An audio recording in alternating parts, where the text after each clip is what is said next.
अगर 100 बकरी फार्म बनते हैं तो 6 से 7 ही बकरी फार्म शुरू रहते हैं, उसमें से 3 बकरी फार्म 4 बकरी फार्म अच्छे से ढंग से शुरू रहते हैं। देखिए, जब मैं बहुत छोटा था तो मुझे पहनने के लिए ढंग से कपड़े नहीं मिलते थे और हमेशा फटा हुआ कपड़ा हमें मिला है। तो 2006 के बाद मैंने 20-25 एकड़ खेत खरीदा। उसके बाद अभी 3-4 कुएँ हैं मेरे पास, 5-6 बोर है, यानी कि पानी निकालने के लिए जुगाड़ है जी। फिर चारा मैनेजमेंट किया है। केचुआ खाद का प्रोजेक्ट मेरा भी एक 55 से 60 लाख का केचुआ खाद का प्रोजेक्ट बन रहा है और बकरी भी मेरे पास 2 से अभी 350-400 गोट्स हो गए। ठीक है, पूरा खर्चा तो मेरा खर्चा ही मेरा 4.5-5 लाख रुपए है महीने का। वहाँ पे लगाने के लिए 50 से 60 लाख रुपए चाहिए। तो मैंने फार्म में जाके बोला कि बकरी को हाथ जोड़े कि मुझे चाहिए पैसा, आप कहीं से भी कुछ भी कर लो। तो एक कस्टमर आ गया मेरे पास और उनका नाम, खाली मैं नाम ही बताऊंगा, पूरा नाम नहीं बताना चाहूँगा, रतन करके उनका नाम है। तो उनका एडवांस भी आ गया 5-6 लाख रुपए। तो वो 30-35 लाख की बकरियां ले रहे, तो वही सेटअप उठा के मैं फिर होटल में और इसमें इन्वेस्ट कर दूंगा। मेरे पास भी कुछ पैसा पड़ा है जी। तो बकरी ने मुझे सब कुछ दिया है, ये सोना, ये कपड़े, मैं आज ये इस चैनल पे भी बात कर रहा हूँ, ये सब मुझे बकरी ने किया है। सब कुछ जो भी दिया है मेरे पास बकरी ने दिया है और मैं बकरी की वजह से आज खड़ा हूँ। लेकिन मैं बकरी को भगवान से कम भी नहीं मानता। अगर यानी कि मेरे फार्म की बकरी मरती है तो मैंने उसको उठाया और जाके फेंक दिया, ऐसा नहीं होता है, ऐसा बिल्कुल नहीं होता है।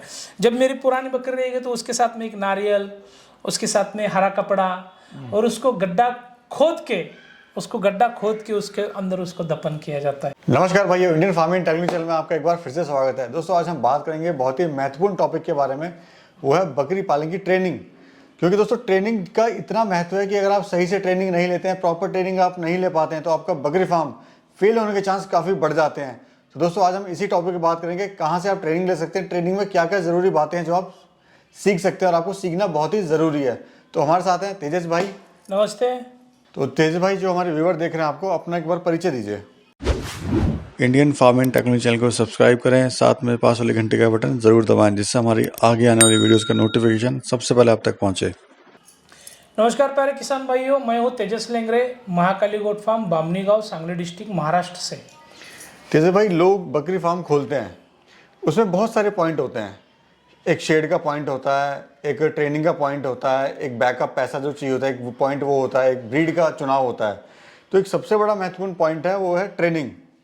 तो ट्रेनिंग के बारे में थोड़ा बताइए कि लोग कैसी ट्रेनिंग लेनी चाहिए, कहाँ से ट्रेनिंग लें, क्या करें। देखिए, अभी जो ट्रेनिंग चल रही है इंडिया में, ये तो ट्रेनिंग ऐसे चल रही है कि 20 लोगों को बुलाओ, 50 लोगों को बुलाओ, 100 लोगों को बुलाइए और माइक पे बता दीजिए, या फिर जो बोर्ड रहता है अपना, उस पर लिखा जाता है जी, उस पर नोट्सबुक पे उस पर ट्रेनिंग सिखाया जाता है।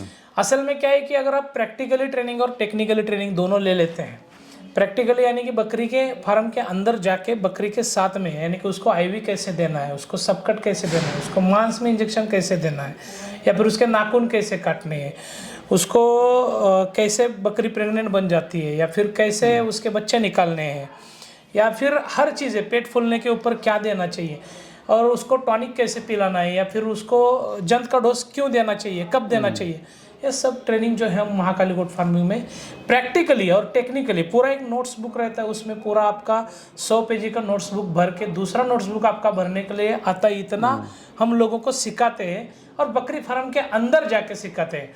उसका टेस्टिकल कैसे होना चाहिए, उसके कैसे खच्ची करना है बकरे को, जी जी, हर चीज़ यहाँ पे। एक ही बार में 10 बकरियाँ प्रेग्नेंट बनानी है तो उसका स्पर्म कैसे निकालना है, और स्पर्म निकाल के एक ही बार में 10 बकरियाँ आप कैसे प्रेग्नेंट बना सकते हैं, या फिर बकरी को हीट पिलाना है तो उसको क्या करना है जी।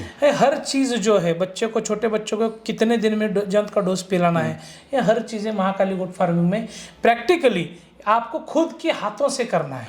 किस भाई, कितने लोगों को अब तक ट्रेनिंग दे चुके हैं?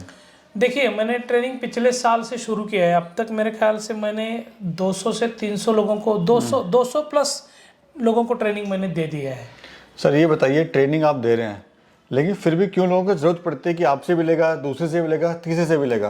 कोई ऐसा जगह नहीं जहाँ पे, या कोई ऐसी चीज़ें सीखें जहाँ पे एक ही बार में वो अपना जो सीखना चाहते हैं वो सीख लें, जिससे उनका टाइम वेस्ट ना हो, पैसा भी बर्बाद ना हो। देखिए, मैं आपके चैनल से लोगों को ये बताना चाहूँगा कि मैंने ये सर्च किया है कि बकरी फार्म फेल क्यों जा रहा है। सबसे बड़ी बात, और कितने बकरी फार्म फेल जा रहे हैं 100 में और कितने बकरी फार्म सक्सेस हो रहे हैं जी। तो अगर आप देखेंगे कि कितने बकरी फार्म फेल जा रहे हैं, तो अगर 100 बकरी फार्म बनते हैं तो 6 से 7 ही बकरी फार्म शुरू रहते हैं, उसमें से 3 बकरी फार्म 4 बकरी फार्म अच्छे से ढंग से शुरू रहते हैं। उसका होता क्या है कि जब इंसान जब बकरी फार्म करने की सोचता है तो उसके दिमाग में सबसे पहले एक आइडिया आ जाता है कि उसका शेड कैसे बन जाए। अभी वो पूरा खर्चा जो है वो शेड के ऊपर लगा देता है। दूसरी बात कि वो चारा मैनेजमेंट ढंग से नहीं करते हैं। तीसरी बात, उनको ट्रेनिंग बकरी का कुछ देने, क्या देना है क्या नहीं देना है, ये चारा कौन सा देना चाहिए, इसकी नॉलेज होनी चाहिए। और रही बात कि सबसे बकरी जिस बकरी को आप पाल रहे हैं उसको पेट फूल गया तो क्या देना चाहिए। अभी मैं आपको उदाहरण के तौर पे मैं एक चीज़ बताना चाहूँगा। आपके पास 100 बकरी है, 50 बकरी है, 10 बकरी है, किसी एक बकरी का पेट फूल गया है, आपको समझ में आ गया कि पेट फूल गया है, आपने डॉक्टर को फ़ोन किया, लेकिन रात का समय है, सोचिए कि रात के समय में बाहर बारिश हो रही है, तो डॉक्टर आपके यहाँ तक पहुँच नहीं रहा है, तो सुबह तक तो बकरी खत्म हो जाएगी। अगर आप ही को नॉलेज है कि बकरी को क्या देना चाहिए, अड़बुश देना चाहिए, प्रोटोलेक्स देना चाहिए, ये सब चीज़ों के आपको खुद को जानकारी होगी तो कितना ml देना चाहिए प्रोटोलेक्स, तुरंत में आप अगर उसका इलाज बनाते हैं तो आपका घाटा नहीं होगा, आपकी बकरी ठीक हो जाएगी। ये रही बात खाली पेट फूलने की, ये मावा कैसे आता है, लाल क्या होता है, नाखून में उसके जख्म होने से क्या होता है, नाखून कैसे निकालना है, यानी कि हर चीज़ यहाँ से महाकाली गोट फार्मिंग में अच्छे से सिखाई जाती है। और देश भर से लोग जुड़ रहे हैं, ऐसे नहीं कि हरियाणा से जुड़ रहे हैं, पानीपत से जुड़ रहे हैं, पंजाब से जुड़ रहे हैं, महाराष्ट्र से जुड़ रहे हैं, हर स्टेट से, हर जिले से लोग हमारे साथ में जुड़ रहे हैं जी। तो एक अच्छा ट्रेनिंग ले रहे हैं। तो सर क्या शेड्यूल क्या रहता है ट्रेनिंग का, बताइए। देखिए 1 तारीख से 15 तारीख हमारा ट्रेनिंग चलता है और ट्रेनिंग मैं खुद नहीं लेता हूँ, हमारे पास एक डॉक्टर है दीपक आयवले सर करके, वो खुद ट्रेनिंग लेते हैं। उनका 35 साल का खुद का एक्सपीरियंस है, 35 साल के ऊपर का खुद का एक्सपीरियंस बना हुआ है उनके पास। और आपको पूरा डॉक्टर ही बना के हम छोड़ देते हैं। बस हम आपके साथ जुड़ेंगे, आपको एक हमारे घर से ही खाना लोगों को अभी तक तो मिल रहा है, आगे जाके पता नहीं जी। और यहाँ रहने के लिए आप बोलेंगे तो रहने के लिए एक छोटा रूम है गांव में, अगर आप वहाँ पे एडजस्ट कर लेते तो ठीक है, नहीं तो वहाँ यहाँ से 14 किलोमीटर दूर अगर आपको लॉज चाहिए तो 14 किलोमीटर दूर आपको लॉज भी मिल जाएगा, आप वहाँ भी जाके रह सकते हैं अच्छे से। लेकिन ट्रेनिंग सुबह 9 बजे से शुरू होता है, 8:30 9 बजे पकड़ के चले, 9 बजे से 5 बजे 6 बजे तक ट्रेनिंग चलता है। एक अच्छा प्रैक्टिकली आपसे लिखवा के ले लेते हैं हम कि अभी आप सोचेंगे कि ट्रेनिंग ले लिया हमने और हम जा रहे हैं घर, तो अभी फिर हमारी बकरी को बुखार आया है तो अभी हम क्या दें, तो आप सोच में पड़ जाएंगे। ट्रेनिंग तो हो गई पूरी, लेकिन ऐसा नहीं है। महाकाली गोट फार्म में हम क्या दे रहे हैं, तो महाकाली गोट फार्मिंग में हम आपको पूरा लिख के दे रहे हैं कि कौन सी दवा कब देनी है। अगर आपके दिमाग से भी चला गया कि चलो भाई हम ट्रेनिंग करके आए, वो टाइम में वो सिखाया तो आप नोटबुक निकाल के उसमें आप देख सकते हैं कि बुखार आया है बकरी को, बकरी का वेट क्या है, 20 kg है, 25 kg है, 30 kg है, 50 kg, उस हिसाब से वहाँ पे आपको जो दवा देनी है उसकी क्वांटिटी दी जाती है। तो उस क्वांटिटी के हिसाब से आप अपने बकरी को वो इंजेक्शन लगवा सकते हैं, आपके नोट्स में पूरा पड़ा रहेगा। यानी कि खाली प्रैक्टिकली नहीं, टेक्निकली भी दे रहे हैं। तो 2 चीज़ें यहाँ पे मिल रही है लोगों को। दूसरी बात की अगर आप यहाँ से ट्रेनिंग लेके जा रहे हैं तो आपको हम सर्टिफिकेट भी दे रहे हैं महाकाली गोट फार्मिंग का, जो कि ISO सर्टिफिकेट है हमारा, जो कि इंडिया में फर्स्ट टाइम शायद मेरे ख्याल से हम दे रहे हैं लोगों को। तो ISO सर्टिफिकेट जो है वो भी आप तक पहुँच रहा है, उससे आपको कर्जा निकालना है। कुछ अगर बकरी खरीदनी है, भाई मुझे ये यहाँ पे मिला है सर्टिफिकेट, मैंने ट्रेनिंग ली है महाकाली गोट फार्मिंग में, ये भी आपके लिए एक अच्छी बात है। सर ये तो हमने ट्रेनिंग की बात करी, यहाँ पर कैसे ले सकते हैं, क्या क्या आप सीखें।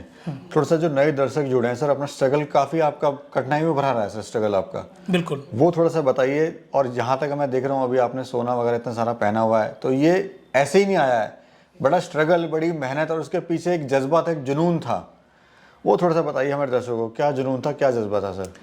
देखिए जब मैं बहुत छोटा था तो मुझे पहनने के लिए ढंग से कपड़े नहीं मिलते थे, और हमेशा फटा हुआ कपड़ा हमें मिला है, और उसको सिलाने के लिए भी जो छोटा धागा रहता है वो नहीं मिलता था, बड़ा धागा मिलता था, और फिर वो भी धीरे धीरे एक करके वो भी पतला होके वो भी फट जाता था। बहुत खाने के वांदे थे, यानी कि घर में खाना जब माँ काम पे जाएगी या फिर पिताजी काम के लिए जाएंगे तब भी शाम को खाना मिलता था, नहीं तो खाना नहीं मिलता था। मैं शॉर्टकट में बताता हूँ। जब मैं 10वीं में गया तो मुझे जो कलर वाले कपड़े रहते वो नहीं मिले, मैंने अपने पापा के कपड़े पहने थे। तो पापा के कपड़े पहन के मैं वो जो सैंडविच रहता ना, वो लास्ट डे रहता ना, जी ना वो 10वीं वाला लास्ट डेट था, हाँ जी। वो टाइम में मैंने, और वो पैंट मुझे जज नहीं रही तो मैंने उसका हुक अंदर की तरफ डाला था और सुतली रहती है ना, उसको सुतली से बांधा था। बेल्ट तो मेरे पास थी नहीं, और जूता भी पापा का ही लेके गया था, वो पहले एयरसोल वाला जूता आता था ना, वो वाला जूता। तो जूता भी मैंने पापा का ही डाला था। और वैसे मेरा वो लास्ट डे हो गया, यानी कि 10वीं वाला। तो उसके बाद सोचा कि कुछ तो करना है, पहले से जुनून था, जज्बा था। तो मैंने 10वीं होने के बाद मैंने एक टोमेटो का खेत पे काम किया, उसमें मुझे एक 10,000 मिल गए। उसने मैंने एक एमएटी करके गाड़ी थी, हमारे यहाँ पे रहती थी एमएटी गाड़ी, बजाज की थी। तो वो एमएटी मैंने ली थी। मैं उसका नंबर भी बताना चाहूँगा आपको, MH10L 778, यानी कि 778। तो वो गाड़ी मेरे पास थी। तो मैंने दूसरा प्लॉट लगा दिया, बहुत बड़ा वाला। तो बड़ा वाला प्लॉट लगाने से मैंने सोचा कि इसमें 10,000 मिल गए, उसमें मुझे 20-25 हज़ार 30 हज़ार मिल जाएंगे जी। उसमें हो गया मेरा घाटा, वो क्योंकि उसको रेट ही नहीं मिला ढंग से। बिल्कुल। तो उसमें घाटा हो गया, तो मेरे ऊपर 25,000 का कर्जा हो गया। वो कर्जा निकालने के लिए मैंने एक बोर मशीन रहता है ना, जो पानी के लिए रहता है, जो खड़ा बोर जमीन में गाड़ देते हैं, वो वाले बोर पे काम किया। उसमें मैंने 8 महीने काम किया, सबका कर्जा उतार दिया मेरे पास। फिर मैं मामा के पास गया, मामा के पास एक कपड़ा का एक दुकान था, कपड़े का। तो वो कपड़े की दुकान में काम किया। मैं स्टोरी बता रहा हूँ धीरे से, शॉर्टकट में बता रहा हूँ। कपड़े की दुकान में काम किया, वहाँ पे मुझे 1300 रुपये मिल गया। 500 मैंने अपने मामा के घर दिए, 800 से मैंने सब्जियाँ खरीदी और वहीं पे बेचा। 800 के 900 बनते चले गए, 900 के धीरे धीरे 1,500 2,000। तो मैं फिर कुछ अलग अलग करने लगा, कि जैसे कि ज़्यादा माल लेना, होलसेल में किसी को बांट देना, हर 100 रुपये उस गोनी के पीछे आना चाहिए। फिर मैंने कोकन में काम किया, यानी कि जो हमारे इधर समुद्र किनारे, जैसे कि मैं बताना चाहूँगा, मालवन, खारेपाटन, संगमेश्वर, लांजा, देवरू, ये बाजार में वहाँ जाके करने लगा कोकन में। उससे कुछ मुझे पैसे मिले। फिर मैंने पिकअप खरीदा 2005 में।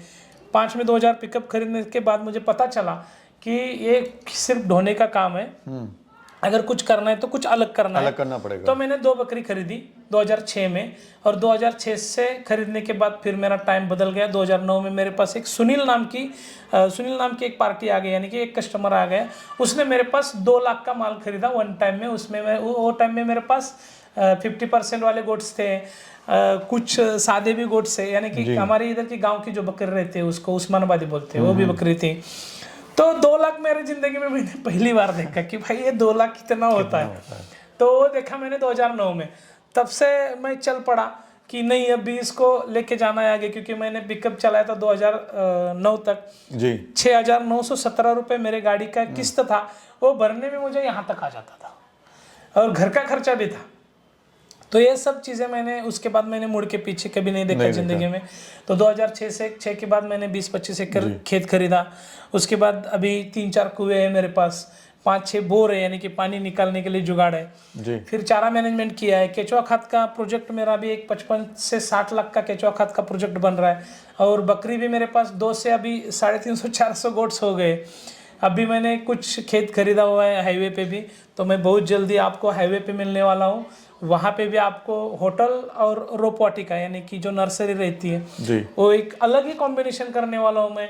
आप कभी आएंगे महाराष्ट्र तो खाना भी खा के जाएंगे फिर एक बार हमारे यहाँ से। तो सर अभी कितनी लेबर है, खर्चा क्या है, महीने की बात करें जो आप गॉड फार्मिंग पे खर्च करते हैं, चाहे उसमें लेबर हो चाहे हरा चारा हो? देखिए पूरा खर्चा तो मेरा खर्चा ही मेरा 4.5-5 लाख रुपए है। ओह, महीने का टोटल? उसमें आपके जो टोटल उसमें मेरा गाड़ी है, उसका किस्त है, या फिर सब कुछ मेरे 5 लाख रुपए, 4.5-5। कमाई कितनी कर लेते हैं ये बताइए? सर देखिए 15 लाख के लमसम, 16 लाख के लमसम, या फिर 20 लाख के लमसम कमाई हो जाता है। अप एंड डाउन होता है, लेकिन ये एवरेज ठीक है। और सर नए आपने देख रहा हूँ आभूषण आपने पहन लिए हैं, चेन भी काफी मोटी होगी सर गले में। बिल्कुल सर, देखिए मेहनत कर रहा हूँ। बकरी पालन से ही है? बिल्कुल बकरी ने मुझे आज तक कुछ कम नहीं दी, कुछ भी कम किया नहीं। अभी आज भी मुझे बकरी दे रही है। अभी एक मुझे जब मैंने खेत खरीदा है अभी नया में, जैसे कि आप मैंने होटल और रोपटिका का बोला, तो अभी मुझे वहाँ पे लगाने के लिए 50 से 60 लाख रुपए चाहिए। तो मैंने फार्म में जाके बोला कि बकरी को हाथ जोड़े कि मुझे चाहिए पैसा, आप कहीं से भी कुछ भी कर लो। तो एक कस्टमर आ गया मेरे पास और उनका नाम, खाली मैं नाम ही बताऊंगा, पूरा नाम नहीं बताना चाहूँगा, रतन करके उनका नाम है। तो उनका एडवांस भी आ गया 5-6 लाख रुपए। तो वो 30-35 लाख की बकरियां ले रहे, तो वही सेटअप उठा के मैं फिर होटल में और इसमें इन्वेस्ट कर दूंगा। मेरे पास भी कुछ पैसा पड़ा है जी। तो बकरी ने मुझे सब कुछ दिया है, ये सोना, ये कपड़े, मैं आज ये इस चैनल पे भी बात कर रहा हूँ, ये सब मुझे बकरी ने किया है। सब कुछ जो भी दिया है मेरे पास बकरी ने दिया है, और मैं बकरी की वजह से आज खड़ा हूँ। लेकिन मैं बकरी को भगवान से कम भी नहीं मानता। अगर मेरी पुरानी बकरी कुछ उसकी उम्र हो गई, यानी कि 13 साल उम्र हो गई, 14 साल उम्र हो गई, तो उम्र होने के बाद वो बच्चे नहीं दे रही आज। तो बच्चे नहीं दे रहे तो मतलब उसकी वैल्यू कम नहीं है, उसकी वैल्यू मेरे ज़िंदगी में उसकी वैल्यू बहुत बड़ी है। तो उसको मैं क्या करता हूँ कि वो बूढ़ी हो गई है, उसको निकालो, उसको बच्चों के साथ में रखो, उसको ढाला दो, मुर्गा दो, उसको तुअर का भूसा अच्छे से दे दो, उसको खुराक जो दे रहे हैं वो जितना खाती है उसको दे दो। वो जिंदा रहनी चाहिए बस मेरे पास, जितना वो खाएगी, जितना मेरे पास, वो बच्चा देगी नहीं देगी मुझे मालूम, वो मुझे जो आशीर्वाद दे के जाएगी, वो मुझे जो दुआ दे के जाएगी, जिंदगी में मुझे कभी कुछ कम नहीं करेगा। यानी कि मेरे फार्म की बकरी मरती है तो मैंने उसको उठाया और जाके फेंक दिया, ऐसा नहीं होता है, ऐसा बिल्कुल नहीं होता है। जब मेरी पुरानी बकरी रहेगी तो उसके साथ में एक नारियल, उसके साथ में हरा कपड़ा, और उसको गड्ढा खोद के उसके अंदर उसको दफन किया जाता है। और बहुत मोहब्बत करता हूँ मैं अपनी बकरियों से, क्योंकि आज जो भी मैं कुछ खड़ा हूँ, जो भी आपके सामने बात कर रहा हूँ, बस उसके पीछे एक ही वजह है कि मेरी बकरी। जब तक मैं जिंदा हूँ मेरा फार्म चलता रहेगा। बहुत बढ़िया सर। और जो श्रद्धा भाव आपने दिखाई बकरियों के प्रति, बकरी नहीं मानते आप उन्हें, एक तरह से भगवान मानते हैं। दोस्तों यहाँ तक पहुँचना इतना आसान नहीं था, यही कारण है कि आप सर यहाँ तक पहुँचे हैं और एक प्रोफेशनली बकरी पालक यहाँ बन चुके हैं, और देश में ही क्या विदेशों में भी सर नाम कमा चुके हैं। तो ट्रेनिंग का शेड्यूल हमने बताया किस तरह से आप ट्रेनिंग वगैरह ले सकते हैं सर से, बाकी नंबर वगैरह मैं दे दूंगा वीडियो में, आप सर से डायरेक्टली बात करके अपना शेड्यूल तय कर सकते हैं। तो कुछ और सर कहना चाहते हैं? बस कुछ नहीं, ट्रेनिंग के लिए आइए। अगर आपको बकरी फार्म शुरू करना है तो एक अच्छा ट्रेनिंग प्रैक्टिकली टेक्निकली ले रहे हैं। बस मैं इतना कहूँगा कि आप आते समय क्या दिल में आपके सवाल है मालूम नहीं, लेकिन जाते समय आप एक अच्छा डॉक्टर और एक अच्छा ट्रेनिंग और एक सक्सेसफुल गोट फार्म आप संभाल सकते हैं, इतना ही बताना चाहूँगा। Thank you sir. Thank you. जय हिंद, जय महाराष्ट्र।